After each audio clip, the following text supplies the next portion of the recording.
हरिः ॐ स्वस्ति श्री गणेशाय नमः।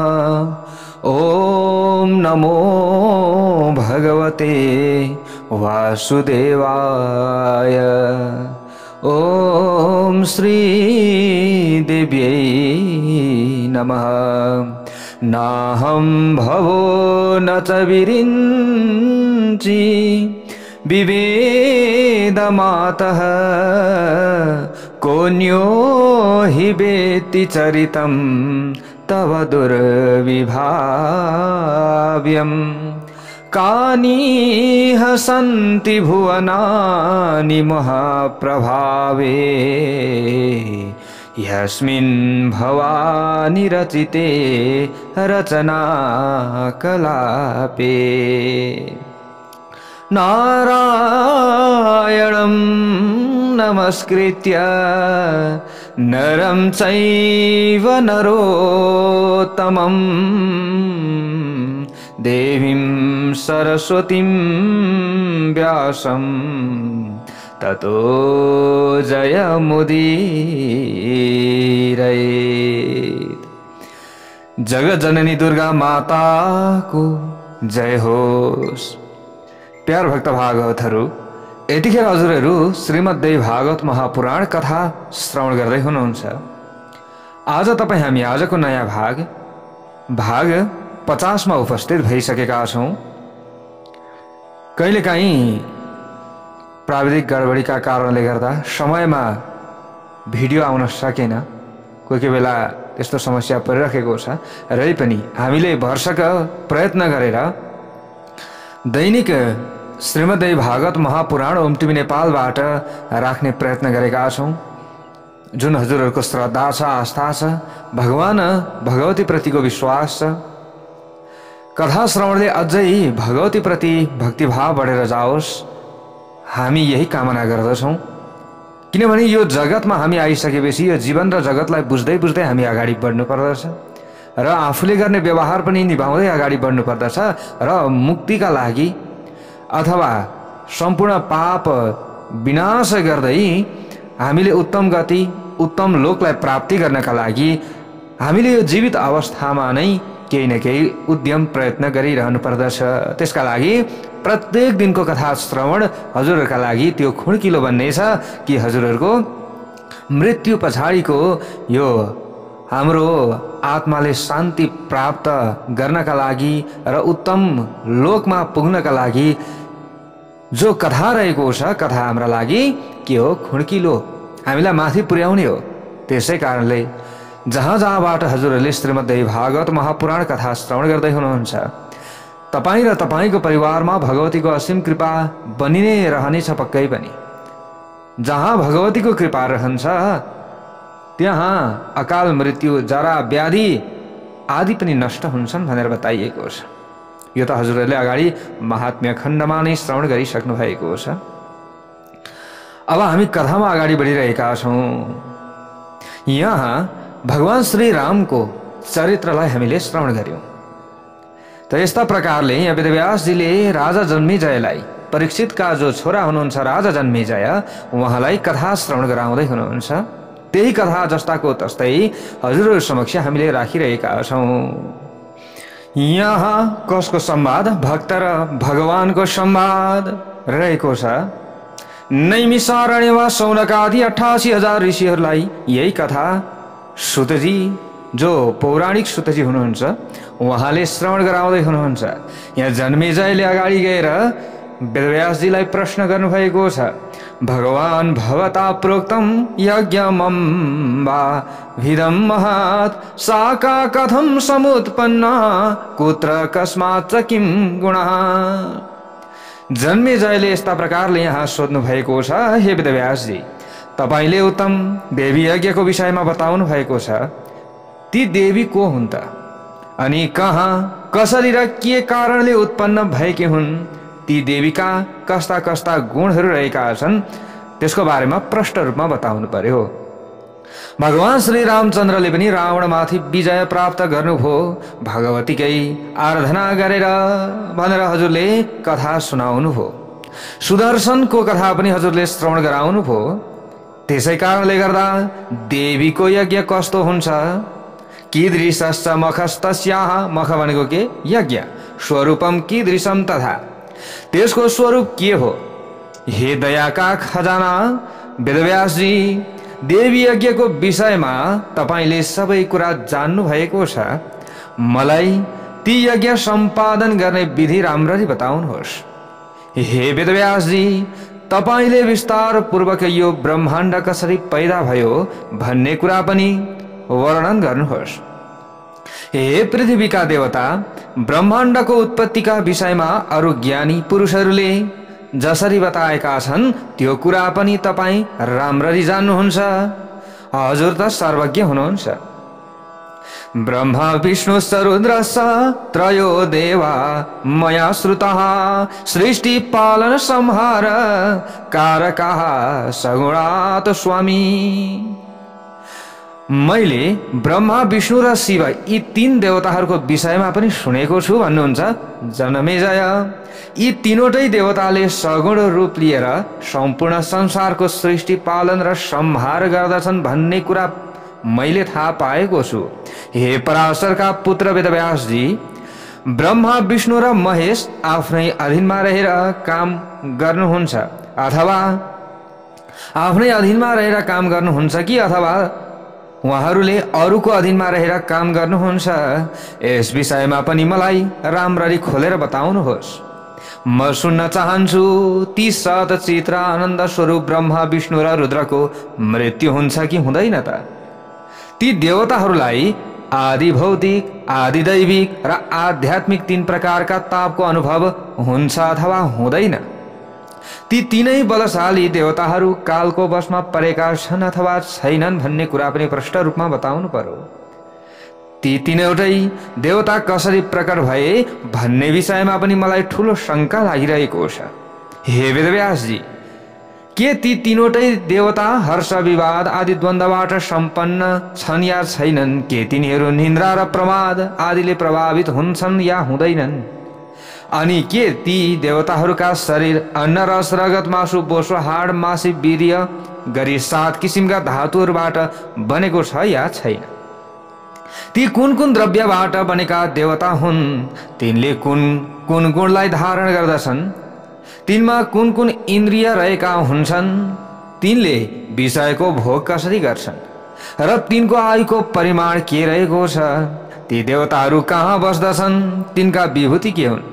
यी सबै विषयमा पनि तपाईले मलाई बताउनुहोस्। हे प्रभु, हे मेरो भगवान, म अम्बा यज्ञमा आधारित सम्पूर्ण रहस्य सुन्न चाहन्छु भनेर यसरी जनमेजयले प्रश्न गर्नुभयो। यस्ता प्रकारले जनमेजयले प्रश्न गरेपछि श्री वेदव्यासजीले अगाडि गएर यसको उत्तर दिनुहुन्छ। उत्तर कस्तो दिनुहुन्छ अब हामीले ध्यानपूर्वक श्रवण गर्नुपर्नेछ। भन्नुहुन्छ वेदव्यासजी, दुर्गमः प्रश्नभारोऽयं कृतो राजं स्तोयाधुना ब्रह्मादीनां समुत्पत्तिः कस्मादिति महामते। हे बुद्धिमान राजा, ब्रह्मादि देवताहरूको उत्पत्ति कोबाट भयो भन्ने प्रश्न जटिल छ। तपाईले मेरा सामु जटिल प्रश्नको भारी खडा गरिदिनु भएको छ। ओहो, कस्तो राम्रो प्रश्न पनि सोध्नु भएको छ हजुरले। हे राजा, पहिले कुनै समयमा मैले यही प्रश्न देवर्षि नारदसँग गरेको थिएँ। मैले प्रश्न गरेपछि नारदजी अत्यन्त चकित हुनुभयो। चकित भएर उभिरहनुभयो। त्यसबेला उहाँले जस्तो उत्तर दिनुभएको थियो मलाई, त्यो मबाट तपाईले सुन्नुहोस्। नारदजीले यस्ता प्रकारबाट मलाई जे कुरा भन्नुभएको छ सोही म हजुरलाई श्रवण गराउँछु। पुरानो समयको कुरा हो। मैले शान्त सर्वज्ञ र वेद विद्याका ज्ञाताहरूमा उत्तम ज्ञाता नारदजीलाई गंगा नदीको तीरमा विराजमान हुनुभएको देखेँ। देवर्षि नारदलाई देखेर अत्यन्त खुसी भई म उहाँबाट प्रभावित भएर उहाँका चरणमा परेँ अथवा उहाँको चरण शरण गरेँ अथवा चरणमा शरण परेँ भनेर यसरी यहाँ भन्नुहुन्छ। केही बेरपछि उहाँले उठ्नुहोस् भनेर आज्ञा दिनुहुँदा म उहाँको नजिकैमा एउटा सुन्दर आसनमा बस्तो भएँ। भलाकुसारीका कुरा भएपछि मसिनो बालुवाले भरिएको गंगाको तीरमा रहेको एकान्त स्थानमा विराजमान हुनुभएका ब्रह्माजीका सुपुत्र देवर्षि नारदसँग मैले सोधेँ, हे बुद्धिमान देवर्षि नारदजी, अत्यन्त फैलिएको र आँखाले पार नपाउने ब्रह्माण्डको मुख्य कर्ता को हो? यो ब्रह्माण्डलाई बनाउने वाला को हो? यस विषयमा यस्ता प्रकारले मैले प्रश्न गरेँ। यस विषयमा तपाईले मलाई राम्ररी बताउनुहोस् भनेर मैले भने। हे उत्तम मुनि, यो ब्रह्माण्डको जन्म कसबाट भयो, कोबाट भयो? हे महर्षि, तपाईले मलाई भन्नुहोस् कि यो ब्रह्माण्ड नित्य छ अथवा अनित्य छ? कस्तो छ, नित्य छ या अनित्य? यो ब्रह्माण्ड कुनै एउटा व्यक्तिले रचेको हो कि अथवा अनेक व्यक्तिहरूले मिलेर यसको निर्माण गरेका हुन्? कुनै पनि कार्य कर्ता बिना हुन सम्भव छैन। कुनै पनि चित्र हामीले देख्दछौं भने त्यो चित्र बनाउने वाला व्यक्ति कोही न कोही त छ, होइन? जस्तै हजुरहरूले कुनै पनि एउटा मूर्ति देख्नुहुन्छ भने त्यो मूर्ति बनाउने मूर्तिकार त छ, त्यत्तिकै त त्यो भएको होइन होला, अथवा कोही न कोही त यसको निर्माणकर्ता हुन्छ भने यस्तो चित्र विचित्रको यो रंगमय यो सारा संसार ब्रह्माण्ड सृष्टि गर्ने कोही न कोही त अवश्य पनि हुनु पर्दछ। त्यसो हुँदा ब्रह्माण्डको उत्पत्तिको विषयमा मलाई ठूलो सन्देह पर्न गएको छ, बताइदिनु पर्यो। बताइदि बक्सियोस् भनेर यसरी प्रश्न गर्नुभयो। यति ठूलो ब्रह्माण्ड कसरी पैदा भयो त?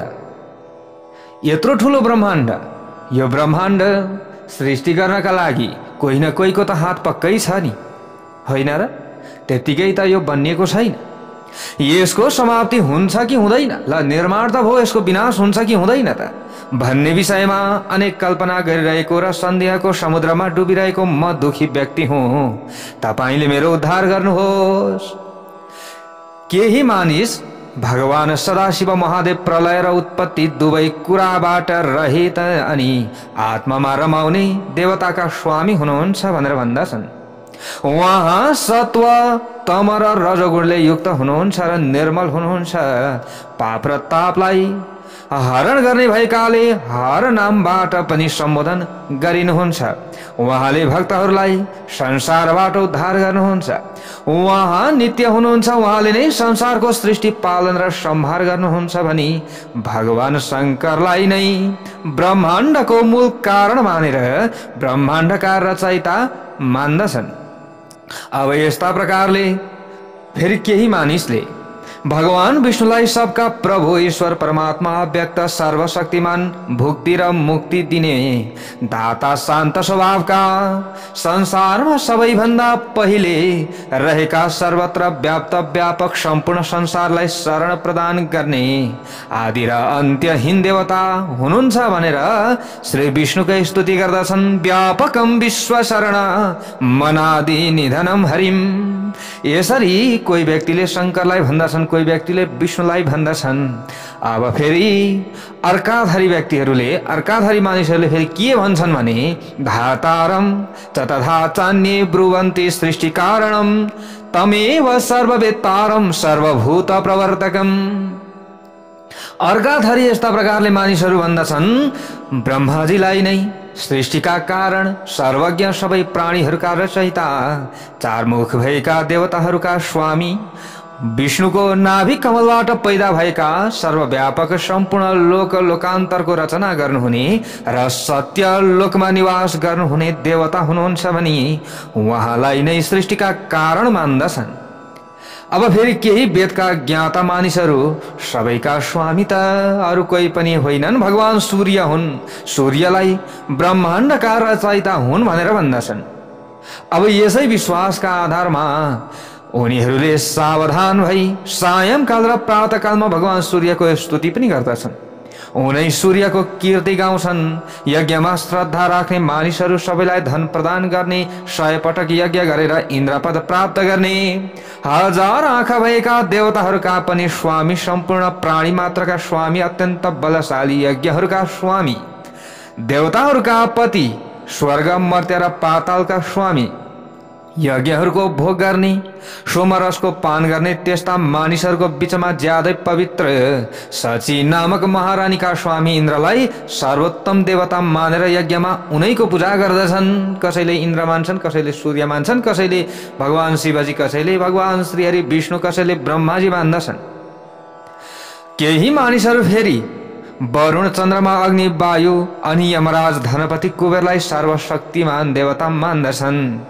अर्काधारी यस्ता प्रकारले जो अर्काधारी व्यक्तिहरू रहेका छन् ती मानिसहरू हेरम्ब, गजमुख, सकल अनि कार्यका साधक सम्झना गर्न साथ सिद्धि प्रदान गर्नुहुने, कामस्वरूप मानिसका कामनालाई पूर्ण गराउनुहुने, स्वच्छन्द विचरण गर्नुहुने परम देवता र गणहरूका स्वामी श्री गणेशलाई ब्रह्माण्डका कर्ता भनेर स्तुति गर्दछन्। अब फेरि केही आचार्यहरू भगवती भवानीलाई नै सबै कुरा दिनुहुने आदि माया महाशक्ति र परम पुरुषको अनुसरण गर्ने पराप्रकृति मान्दछन्। ती मानिसहरू भगवतीलाई ब्रह्म रूप हुनुहुन्छ। उहाँले सृष्टि पालन र संहार गर्नुहुन्छ। उहाँ सबै प्राणी र देवताहरूकी आमा हुनुहुन्छ। उहाँको आदि र अन्त्य छैन। उहाँ आफै पूर्ण हुनुहुन्छ। उहाँ सबै जीवहरूका व्याप्त हुनुहुन्छ, जीवहरूमा व्याप्त हुनुहुन्छ। उहाँ लोकहरूकी स्वामिनी हुनुहुन्छ। उहाँ निर्गुण, सगुण र मङ्गलमय हुनुहुन्छ भनेर एक थरीका व्यक्तिहरूले यसरी भन्दछन्।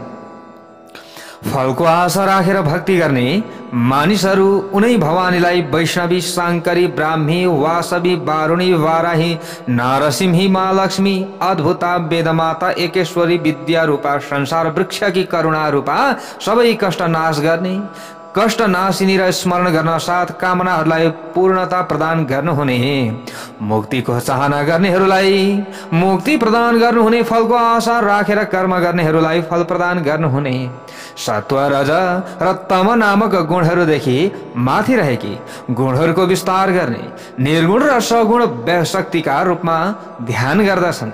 अब यस्ता प्रकारले केही मानिसहरू निरञ्जन, निराकार, निर्लेप, निर्गुण, रूप रहित सर्वव्यापक ब्रह्मलाई जगतको कर्ता मान्दछन्। त्यसै ब्रह्म तत्त्वलाई वेद र उपनिषदहरूमा अनन्त शिर, अनन्त नेत्र, अनन्त हात, अनन्त कान, अनन्त मुख र अनन्त चरणले युक्त तेजस्वी विराट पुरुष भनी बताएका छन् अथवा यसरी बताएको पाइन्छ। अब फेरि केही बुद्धिमानहरू आकाशलाई भगवान विष्णुको पवित्र पाउ हो भनी स्वीकार गर्दछन्। उनै विष्णुलाई विराट, निरञ्जन र शान्त भनी उपासना गर्दछन्।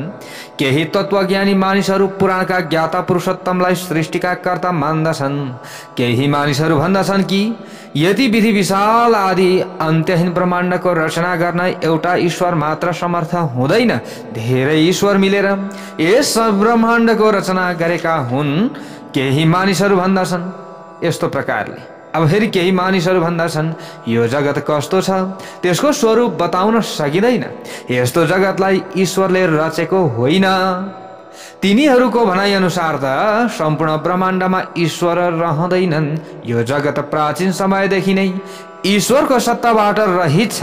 यसलाई ईश्वर भन्ने तत्त्वले बनाउँदैन भनेर केही व्यक्तिहरूको यस्तो तर्क पनि छ। फेरि यो आफ्नै स्वभावले उत्पन्न हुन्छ र सधैँ यस्तै रहन्छ।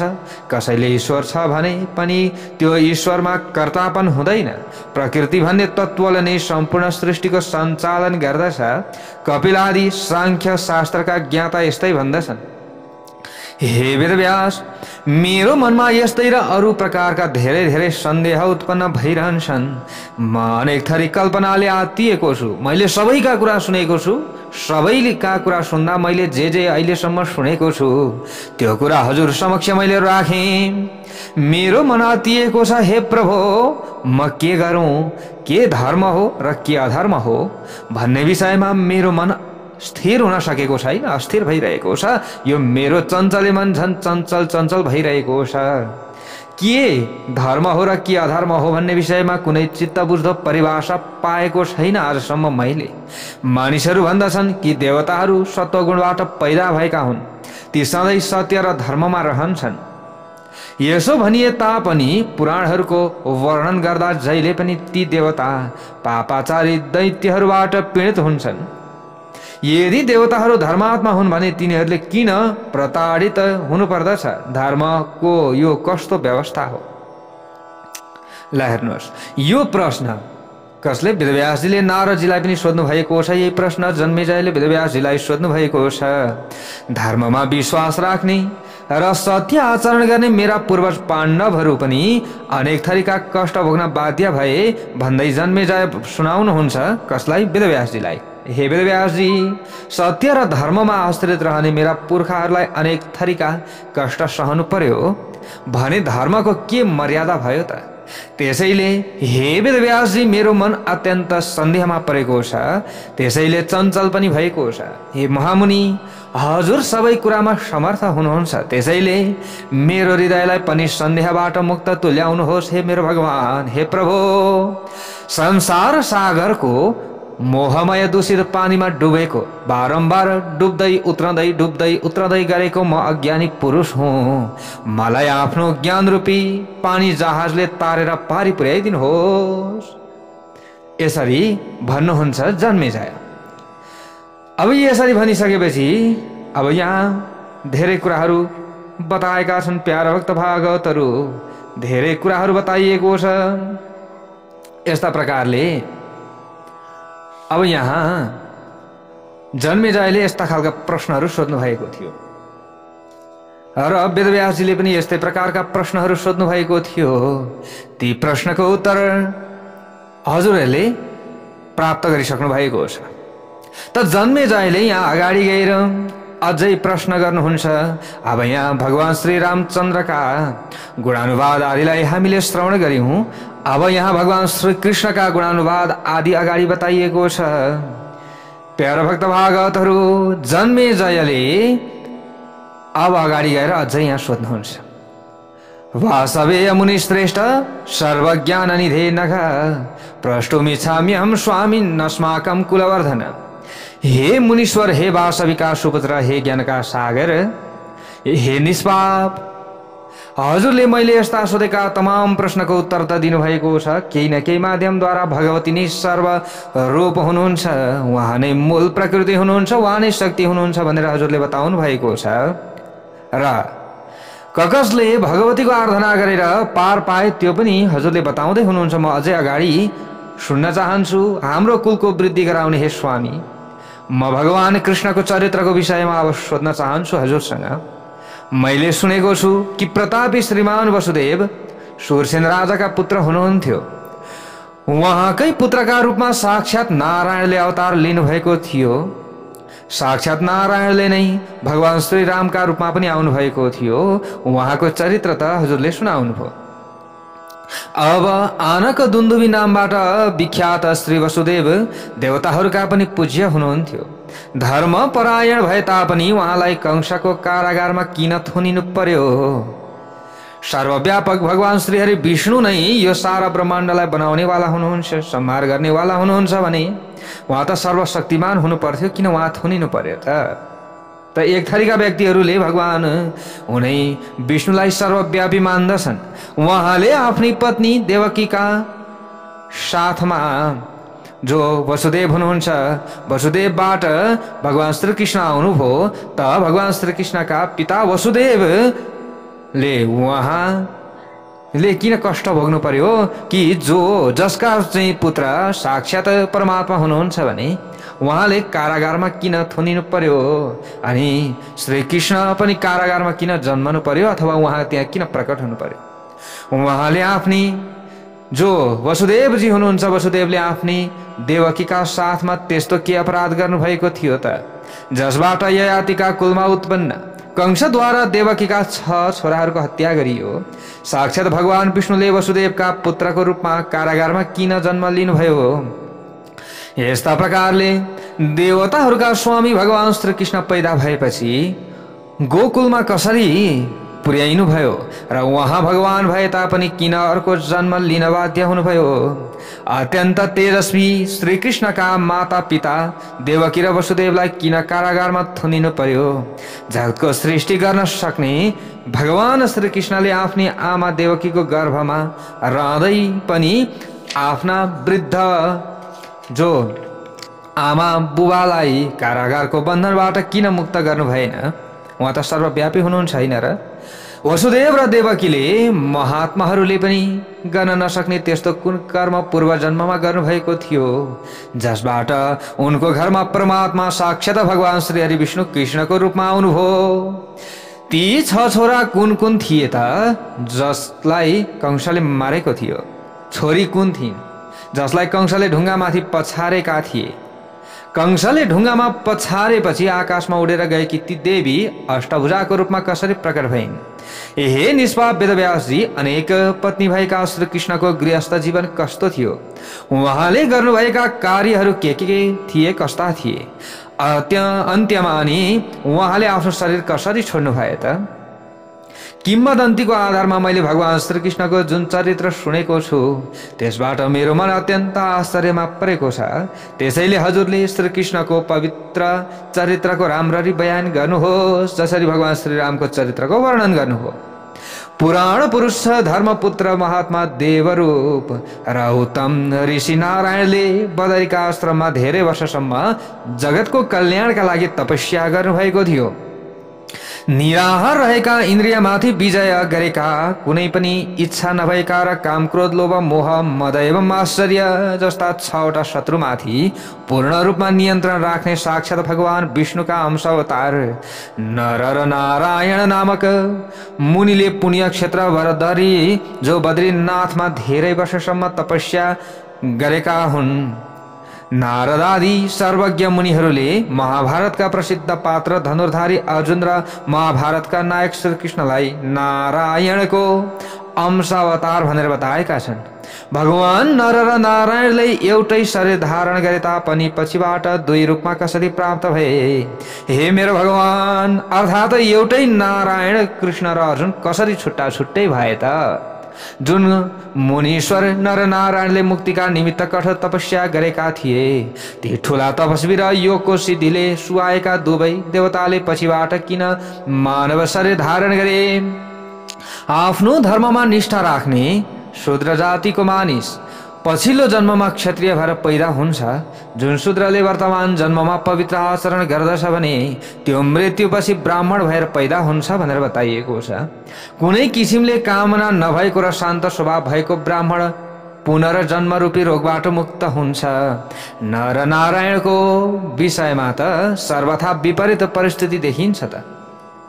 हे मेरो भगवान, ती नर नारायणले तपस्याबाट आफ्नो पुरा शरीर सुकाए, त्यसो गर्दा पनि ब्राह्मणबाट फेरि क्षत्रिय जातिमा परिणत भए। शान्त स्वभाव भएका नर एवं नारायण आफ्नो कुन कर्मका कारण, कसको श्राप परेका कारण ब्राह्मणबाट क्षत्रिय हुन पुगे? हे वेदव्यासजी, यसको कारण पनि हजुरले बताउनुहोस्। मैले सुनेको छु कि यदुवंशीहरूको विनाश ब्राह्मणको श्रापबाट भएको थियो र गान्धारीको श्रापबाट नै श्रीकृष्णको वंशको पनि विनाश भयो। सम्रासुरले कृष्णका छोरा प्रद्युम्नको किन अपहरण गर्यो? देवताहरूका पनि देवता जनार्दन भगवान वसुदेव छँदा छँदै सुत्केरी कोठाबाट उहाँका छोराको अपहरण हुनु अत्यन्त विचित्रको कुरो हो। यो त द्वारकाको किल्लामा श्रीकृष्णले दुर्गम राजमहलबाट श्रीकृष्णकै छोराको अपहरण भयो, तर उहाँले त्यो घटनालाई आफ्नो दिव्य दृष्टिबाट किन हेर्नु भएन? किन वास्ता गर्नु भएन? हे ब्राह्मण देवता, मेरो मनमा ठुलो शङ्का उपस्थित भएको छ। हे प्रभु, मलाई हजुरले सन्ध्याबाट मुक्त तुल्याउनुहोस्। भगवान श्रीकृष्ण स्वर्गमा पाल्नु भएपछि उहाँका धर्मपत्नीहरूलाई डाकाहरूले लुटेर लगे। हे मुनिराज, यस्तो दुर्घटना कसरी भयो? हे ब्राह्मण, मनलाई विचलित गराउने यो घटनाबाट मलाई धेरै शङ्का उपशङ्का उत्पन्न भएको छ। भगवान श्रीकृष्ण विष्णुको अंशबाट पैदा हुनुभएको थियो र उहाँले पृथ्वीको बोझ हलुका गराउनु भएको थियो। हे सज्जन शिरोमणि वेदव्यासजी, त्यस्ता भगवान जनार्दन श्रीकृष्ण पनि जरासन्धसँग डराएर मथुराको राज्य छाडी आफ्ना सेना र बन्धु बान्धव सहित द्वारकापुरी किन जानुभयो? भनिन्छ कि श्रीकृष्णको अवतार पृथ्वीलाई पापको भारबाट मुक्त गराउन अनि पापाचारीहरूको विनाश गर्न र धर्मको स्थापना गर्न भएको थियो। यस्तो उद्देश्य हुँदा हुँदै पनि श्रीकृष्णले ती लुटेराहरूलाई किन मार्नु भएन? जुन लुटेराहरूले श्रीकृष्णका धर्मपत्नीहरूको धर्म लुटे र अपहरण पनि गरे, सर्वज्ञ भएर पनि भगवान श्रीकृष्णले ती चोरहरूलाई किन चिन्नु भएन त? भीष्म पितामह र द्रोणाचार्यको हत्यालाई पृथ्वीको भार हर्ने काम कसरी मानियो? युधिष्ठिर आदि सदाचारी महात्मा एवं धर्मपरायण श्रीकृष्णका भक्त पाण्डवहरूले यज्ञहरूमा उत्तम यज्ञ मानिने राजसूय यज्ञको विधिपूर्वक अनुष्ठान गरे। त्यस यज्ञमा तिनीहरूले ब्राह्मणहरूलाई श्रद्धापूर्वक अनेक थरी दक्षिणा प्रदान पनि गरे। हे मुनिवर, ती पाण्डुका छोराहरू देवताको अंशबाट प्रकट भएका थिए र श्रीकृष्णको आश्रयमा रहेका थिए। यति हुँदा हुँदै पनि पाण्डवहरूले ठुला ठुला कष्ट किन भोग्नु पर्यो? तिनका सम्पूर्ण पुण्यहरू कहाँ गए त? उसो भए तिनीहरूले कुन भयानक पाप गरेका थिए जसको कारणबाट पुरा जिन्दगी कष्टमा बिताउनु पर्यो? जसका सहायक साक्षात भगवान श्रीकृष्ण हुनुहुन्थ्यो, जसका सहायक भगवान श्रीकृष्ण हुनुहुन्छ, अब उनीहरूले पनि किन दुःख पाउनु पर्यो त? पाण्डवहरूकी धर्मपत्नी द्रौपदी यज्ञ वेदीको बीचमा प्रकट भएकी थिइन्। उनी लक्ष्मीको अंशबाट उत्पन्न भएकी थिइन्, पतिव्रता नारी पनि थिइन् र सधैँ श्रीकृष्णको भक्तिमा डुबिरहन्थिन्। यस्तै पतिव्रता साध्वी नारीले पनि पटक पटक महाभीषण सङ्कट किन भोग्नु पर्यो? दुशासनले उनलाई कपालका रौँ तानेर किन घिसार्यो? किन प्रताडित गर्यो? एउटै मात्र वस्त्र धारण गरेकी र डरले आत्तिएकी द्रौपदीलाई उनी रजस्वला भएको अवस्थामा घिसारेर कौरवको सभामा लैजाने काम गरियो। उनै द्रौपदीले विराटनगरमा मत्स्य देशका नरेशकी कमारी भएर बस्नु पर्यो। कीचकद्वारा अपमानित भई न्याउली चरी जस्ती भएर रोएर बस्नु पर्यो। फेरि जयद्रथले उनको अपहरण गर्यो। त्यस बेला पनि द्रौपदी करुण क्रन्दन गरी अत्यन्त दुखी भएर रहेकी थिइन्। पछि गएर बलवान पाण्डवहरूले उनलाई जयद्रथबाट मुक्त गराएका थिए। के द्रौपदीले भोगेका यी सबै कष्ट उनले पूर्व जन्ममा गरेका पापका फल हुन् त? हुन् कि होइनन्, जसबाट यिनलाई यति विधि दुखित हुनु पर्यो? हे प्रभु, बताइदिनुहोस् भनेर जन्मेजय प्रश्न गर्नुहुन्छ। अझै प्रश्न गर्न छोड्नुहुन्न, भन्नुहुन्छ, हे महामती वेदव्यासजी, पाण्डव र द्रौपदीले जति जति कष्ट प्राप्त गरे ती सबैको कारण मलाई बताउनुहोस्। यज्ञहरूमा उत्तम राजसूय यज्ञ गरे पनि मेरा पूर्वज पाण्डवहरूले ठुलो कष्ट भोग्नु पर्यो। मलाई लाग्दछ कि यो भोगाई पूर्व जन्ममा गरेका कर्मकै फल हो। देवताका अंश भएर प्रकट भए तापनि मेरा पूर्वजहरूलाई यति धेरै वेदना भोग्नु पर्यो। यस्तो किन भयो भन्ने प्रश्न मेरो मनमा गुन्जिरहन्छ। सदाचारमा सधैँ लागिरहने महान चरित्र भएका पाण्डवहरूले संसार नाशवान छ भन्ने थाहा पाएर पनि धनको लोभमा परि छलको आश्रय लिएर भीष्म पितामह र द्रोणाचार्यको संहार गरे। भगवान वासुदेवले पाण्डवहरूलाई यस्तो डरलाग्दो पाप कर्म गर्न प्रेरित गर्नुभयो। भगवान श्रीकृष्णद्वारा नै प्रेरणा प्राप्त गरेर मेरा पूर्वज पाण्डवहरूले आफ्नै कुलको विनाश गर्नुभयो। सज्जन पुरुषहरूका लागि त भिक्षा मागेर अथवा वनमा पाइने समाधानको भात खाएर जीवन बिताउनु उत्तम हुन्छ। लोभको वशमा परेर वीर पुरुषहरूको वध नगरिकन शिल्प कार्य आदिको माध्यमद्वारा पनि जीवन बिताउन उत्तम हुन्छ। बरु यसरी जीवन बिताएको भए भइहाल्थ्यो नि। हे वेदव्यासजी, हजुरले वंश समाप्त भएपछि शत्रुहरूको विनाश गर्न सक्ने वर्णशङ्कर छोराहरू पैदा गरेर छिटै वंशको रक्षा गर्नुभयो। फेरि हजुरले यसो पनि त गर्नुभयो नि, होइन र? हो, केही समयपछि विराटकी छोरी उत्तराका गर्भबाट पैदा भएका महाराजा परीक्षितले तपस्वीको घाँटीमा मरेको सर्प राखिदिए। यो अद्भुत घटना कसरी घट्न गए त? क्षत्रिय कुलमा पैदा भएका कुनै पनि मानिसले ब्राह्मणसँग रिस गर्दैन, तर मेरा पिता परीक्षितले मौन व्रत धारण गरेर तपस्या गरिरहेका तपस्वी ब्राह्मणको घाँटीमा मरेको सर्प किन राख्नु पर्यो? यो राख्नुको कारण के थियो? एतैरन्यैष सन्देहैर्विकल्पं मे मनोधुना स्थिरं कुरु पिता साधो सर्वज्ञोऽसि दयानिधे। यी र यस्तै अनेक प्रकारका अरू शङ्काहरूबाट मेरो मन व्याकुल भइरहेको छ। हे दयानिधि मुनिवर, हजुर त सर्वज्ञ होइबक्सन्छ। हजुरले मेरा सन्देहलाई हटाउँदै मेरो मनलाई शान्त तुल्याइदिनुहोस् प्रभो। यस्ता प्रकारले जनमेजयले वेदव्याससँग प्रश्न गर्नुभयो। सुतजीले अगाडि गएर पौराणिक सुतजी भन्नुहुन्छ, नैमिषारण्यमा शौनकादि 88,000 ऋषिहरूलाई एवं पृष्ठ पुराणज्ञो व्यास सत्यवती सुतः परीक्षित सुतम शान्तं ततो वै जनमेजयम्।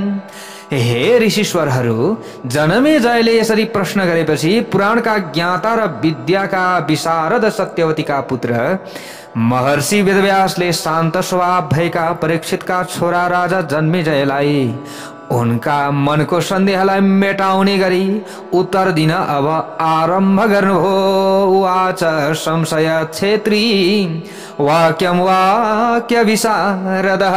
अब प्रश्नको उत्तर दिन थाल्नु भएको छ श्री वेदव्यासजीले।